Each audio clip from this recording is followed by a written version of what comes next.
بسم اللہ الرحمن الرحیم۔ شروع کرتے ہیں اس بابرکت نام سے جو دلوں کا حال خوب جانتا ہے۔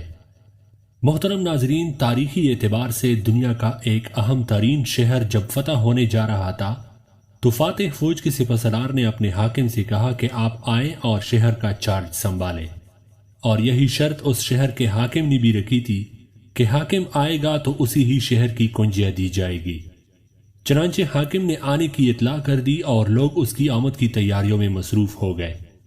جس دن اس حاکم نے شہر میں داخل ہونا تھا اس دن صبح سویرے لوگ اس کے استقبال کے لیے شہر کے باہر جمع ہونا شروع ہو گئے۔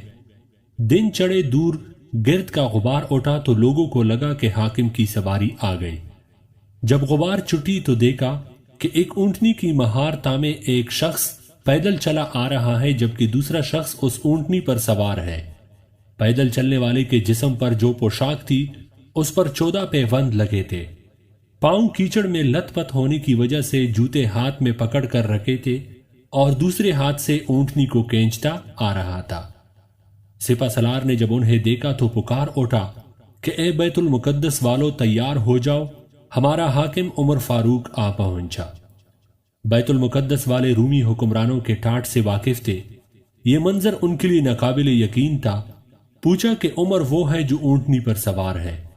جواب ملا کہ نہیں، اونٹنی پر سوار تو کوئی خادم ہے، بلکہ عمر وہ ہے جو پیدل چلا آ رہا ہے۔ لوگوں میں چیمے گوئیاں شروع ہو گئی۔ سپہ سالار نے اپنے سامان سے قیمتی پوشاک نکالی اور گھوڑا دوڑا کر عمر کے پاس پہنچا اور کہا کہ آپ یہ پوشاک پہن لے تاکہ شہر والوں پر رعب پڑ سکے۔ عمر نے جواب دیا کہ عزت کا معیار اس پوشاک میں نہیں بلکہ اللہ کی فرمانبرداری میں ہے۔ جب وہ شہر میں داخل ہوئے تو لوگوں نے پوچھا کہ غلام اونٹنی پر سوار کیوں تھا؟ جواب ملا کہ سفر طویل تھا، ہمارے پاس سامان کے کچھ تیلے تھے جن میں ستو، پانی اور کھجوریں تھی۔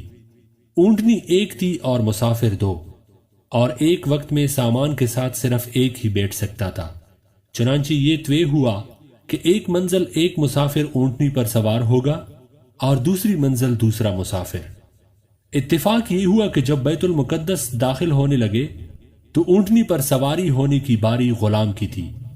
اس نے کہا بھی کہ وہ پیدل چلے گا، لیکن میرے ضمیر نے گوارا نہیں کیا۔